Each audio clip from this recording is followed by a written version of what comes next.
AIC presents digital बाल मेला। 25 दिसंबर को award किसे है लेना? एंट्री भेजने में देर ना करना। ज्यादा जानकारी के लिए लॉग इन करें www.digitalbalmela.com।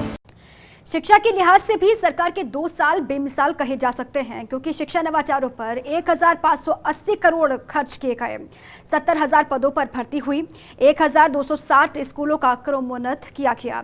प्रोजेक्ट स्माइल जैसे नवाचार पूरे देश में मिसाल साबित हुए। मंत्री गोविंद सिंह डोटासरा ने फर्स्ट इंडिया से खास बातचीत में शिक्षा के विकास को सरकार की प्राथमिकता करार दिया।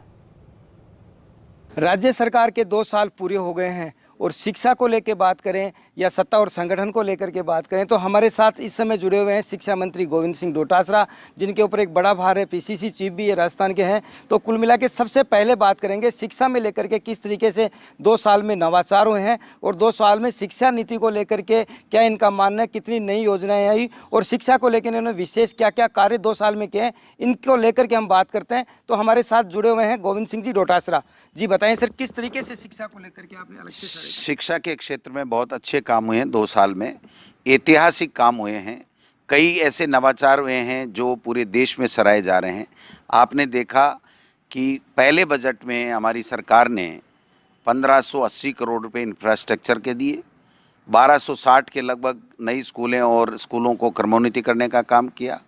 पहले साल में हमने इंग्लिश मीडियम महात्मा गांधी स्कूलें खोली, जो प्रत्येक ज़िले में एक-एक खोलने का काम हुआ।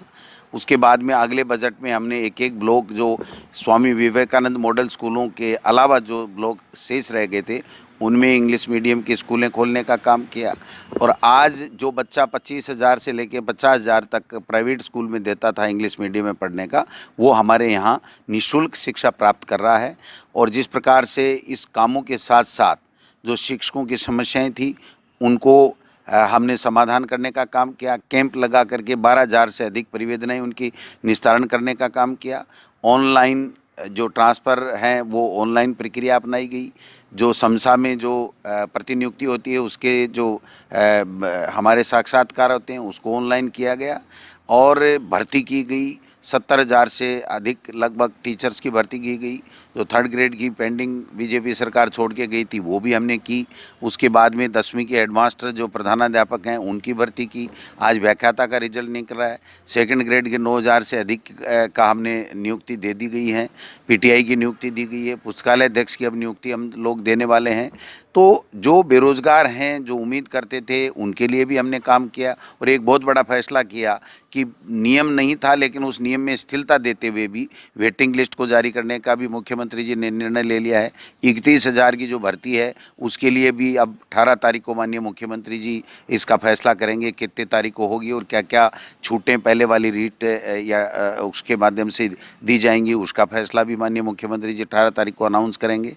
तो मैं समझता हूं जो शिक्षा के क्षेत्र में आमूलचूल परिवर्तन हुआ, शिक्षकों की जो समस्याएं थी, चाहे वो दूसरी जगह रात्रिकालीन, चाहे प्रशिक्षण की बात हो, चाहे दूसरी हो। कोरोना काल को आप देख लीजिए। कोरोना काल में स्माइल प्रोजेक्ट हमने घर बैठे बच्चों के लिए किया। स्माइल प्रोजेक्ट के बाद में हमने दूरदर्शन, आकाशवाणी, केंद्र की सरकार से लड़ करके बच्चों को वहाँ पर सुविधाएँ देने का काम किया है।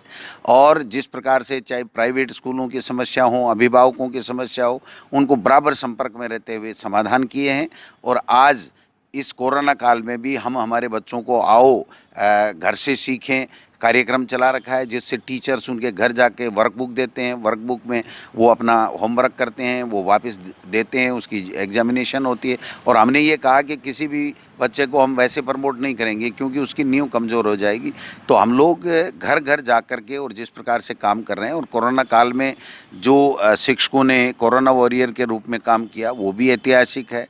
तो कुल मिलाकर के हमने बच्चों की क्वालिटी एजुकेशन में भी सुधार किया। आज हिंदुस्तान में दूसरे नंबर पे क्वालिटी एजुकेशन के ऊपर हम लोग आ गए हैं। इंफ्रास्ट्रक्चर में बढ़ोतरी की है, इंग्लिश स्कूलें खोली हैं, टीचर्स की समस्याओं का समाधान किया है, नई भर्ती की हैं।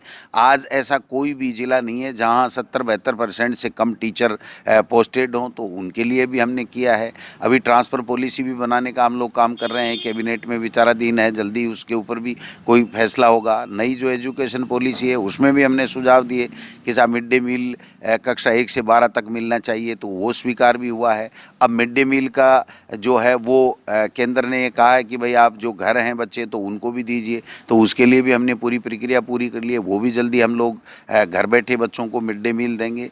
तो निश्चित रूप से जो शिक्षा के क्षेत्र में काम हुआ है वो अभूतपूर्व काम हुआ है, और इतने नवाचार शिक्षा के क्षेत्र में किए गए हैं। आप बाल सभाओं को ले लीजिए, एनुअल फंक्शन को ले लीजिए, 100 करोड़ रुपए लोगों ने एनुअल फंक्शन जब हमने कराए सरकारी स्कूल में पहली बार इतिहास में, तो 100 करोड़ रुपए के लगभग आ गए। 10 करोड़ से ज़्यादा बाल सभाओं के माध्यम से आ गए। एक जो नो बैग डे का हमने किया है फैसला, उसमें हर शनिवार को कोई बैग बच्चों को नहीं ले जाना पड़ेगा। जो बस्ते का बोझ कम करने का काम किया, उसमें जो 5 किलो 200 ग्राम था वो 3 किलो 200 ग्राम का हमने वजन कर दिया। तो ये जो नवाचार हैं हिंदुस्तान में कहीं नहीं हुए, चाहे बस्ते के बोझ को ले लीजिए, चाहे बाल सभा को ले लीजिए, चाहे इंग्लिश मीडियम्स को ले लीजिए, ये सारे नवाचार करके आज राजस्थान पूरे हिंदुस्तान में वो उन स्टेटों की गिनती में आता है जहाँ पे ऐतिहासिक नवाचार हुए। अब आप देखिए पाठ्यक्रम एनसीईआरटी का हमने पाठ्यक्रम कर दिया, जिससे पूरे देश में कहीं भी कॉम्पिटिटिव एग्जाम होती है तो एनसीईआरटी जो पाठ्यक्रम है उसी के हिसाब से उसके पेपर आते हैं। तो जो भारतीय जनता पार्टी ने जो इतिहास के साथ अपनी विचारधारा थोपने के लिए छेड़छाड़ की थी, उसको भी हमने बंद करने का काम किया है। आज सब लोग खुश हैं कि आज यहाँ का बच्चा पढ़ता हुआ अगर महाराष्ट्र में चला जाएगा, मध्य प्रदेश में चला जाएगा, कहीं भी चला जाएगा, तो एनसीईआरटी पाठ्यक्रम के आधार पे वो अपनी शिक्षा वैसे की वैसे जारी करेगा। जो नई एजुकेशन पॉलिसी आई है उसमें भी हमने बहुत अच्छे नवाचार करने का काम कर रहे हैं। अच्छे क्वालिटी के टीचर्स आने चाहिए, इस बात का प्रयास कर रहे हैं। तो ये सारी चीज़ें ऐसी हैं जो एक शिक्षा के क्षेत्र में पूरे राजस्थान का हिंदुस्तान में बहुत अहम स्थान बताती हैं। और यहाँ के अभिभावक खुश हैं कि कोरोना काल में भी हमारी सरकार ने हमारी सुध ली। चाहे रेडियो हो, स्माइल प्रोजेक्ट हो, चाहे हवा महल प्रोजेक्ट हो, चाहे दूसरे कोई ऑनलाइन की व्यवस्थाएं हों, उसके माध्यम से हमने बच्चों को घर बैठे पढ़ाने का काम किया है। नए साल में क्या बड़ी उपलब्धि रहेगी? आगामी नए साल में क्या योजना लेके आ रही है शिक्षा विभाग में? देखिए, नई साल में हम लोग प्रयास कर रहे हैं कि जो गरीब का बेटा जो प्राइवेट स्कूल में अपने बच्चे को इसलिए डालता है पेट काट के भी कि भाई मेरा बच्चा अच्छी क्वालिटी की एजुकेशन ले, तो हमारा फोकस रहेगा कि सरकारी स्कूलों में क्वालिटी की एजुकेशन हो, इंग्लिश मीडियम पढ़ने वालों इंग्लिश मीडियम की उसकी व्यवस्था हो, उसके लिए लैपटॉप हो।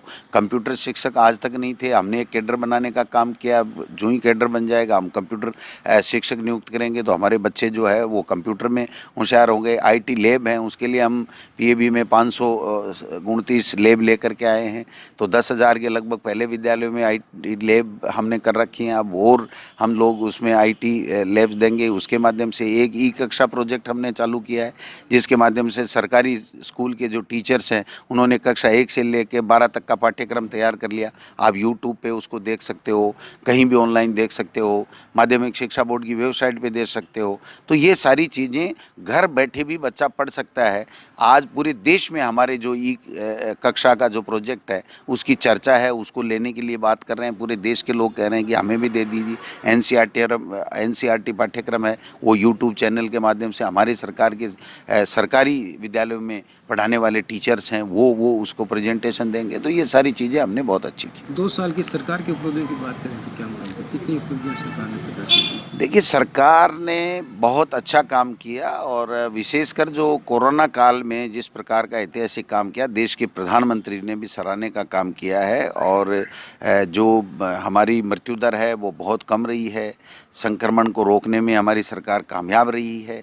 किसी को भूखा नहीं सोने दिया जाए। इंदिरा गांधी रसोई, जो इंदिरा रसोई के नाम से बाल विकास की तरफ से IM इंदिरा जैसे प्रोजेक्ट चालू करके और इस प्रकार से किया है। आप देखिए जो आज पूरे राजस्थान में जो नगर पालिकाएँ हैं उसमें कितना अच्छा माहौल रहा है। लोगों ने कहा नहीं, शहरों में ज़्यादा था कोरोना, वहाँ पर सरकार ने हमारी सुध लेने का काम किया है, तो निश्चित रूप से सरकार के साथ खड़े मिले। गांव के अंदर भी लोगों ने कांग्रेस को बीजेपी से चाहे दिया हो कम, लेकिन वोट प्रतिशत ज़्यादा वोट दिया है। तो लोगों ने एक इस प्रकार का ये जो पंचायत समितियों का पुनर्गठन हुआ, ग्राम पंचायतें नई बनी, तो इससे ये जो सुप्रीम कोर्ट में चले गए और चले गए, कोरोना आ गया, इससे ये जो चुनाव डिले हुए सरपंच और पंचायत समितियों को नहीं हुए, उससे थोड़ी असुविधा ज़रूर हुई, लेकिन फिर भी ग्रामीण विकास की जो रथ है वो रुका नहीं है, और वो पहिए की गति है विकास की, वो चलती जा रही है और लोग बाग खुश हैं। सत्ता और संगठन की बात करें तो किस तरीके से आप सत्ता को आगे देते हैं? देखिए, निश्चित रूप से संगठन से सत्ता आती है और सत्ता आने के बाद में उसकी जिम्मेदारी बनती है कि संगठन को तवज्जो मिले, कार्यकर्ताओं को तवज्जो मिले, और कार्यकर्ता का ये कर्तव्य बनता है कि वो अपनी सरकार की उपलब्धियों को जनता तक, अंतिम छोर में बैठे हुए, अंतिम ढाणी गांव में बैठे हुए व्यक्ति तक वो बात ले जाए और उसका योजनाओं का लाभ मिले, जो सत्ता और संगठन में पूरी तरीके से तालमेल है। और निश्चित रूप से हम इसी दिसंबर के माह में प्रदेश कांग्रेस कार्यकारिणी और जिलों के अध्यक्ष आदि हम बनाने की ओर काम कर रहे हैं। तो जो ही हमारा संगठन पूरी तरीके से कुछ दिनों में तैयार हो जाएगा, उसके बाद में जो सरकार की योजनाएं हैं, अच्छी योजनाएं हैं जिसका लाभ जनता को मिलना चाहिए, उसको हम लोग लाभ दिलाने का काम करेंगे। ये थे हमारे साथ पीसीसी चीफ और शिक्षा मंत्री गोविंद सिंह डोटासरा, जिन्होंने बताया कि सत्ता और संगठन में बेहतर तालमेल किया जाएगा। दिसंबर माह तक कार्यकारिणी है वो बनाई जाएगी और आगामी साल में कंप्यूटर शिक्षक हैं उनकी भर्ती की जाएगी। निश्चित रूप से इनका एक ही कहना है कि गरीब तबके तक अच्छी, बेहतर और क्वालिटी की शिक्षा पहुँचे। इनका पहला नारा भी था जिस पे आज ये कायम है। बेहतर शिक्षा ये देने के लिए आतुर हैं। तो वहीं सत्ता और संगठन की बात करें तो इनका साफ कहना है कि बेहतर तालमेल के साथ आगे और बढ़ा जाएगा। और आमजन के विकास की कहीं की बात करें तो 2 साल में जो राज्य सरकार ने विकास किया वो बेहतर विकास किया है। आम जनता की योजनाएं लागू हुई है और कोरोना जैसे काल में भी राज्य सरकार ने बेहतर से बेहतर काम किया है। मैं फर्स्ट इंडिया के लिए सीकर से रमेश शर्मा।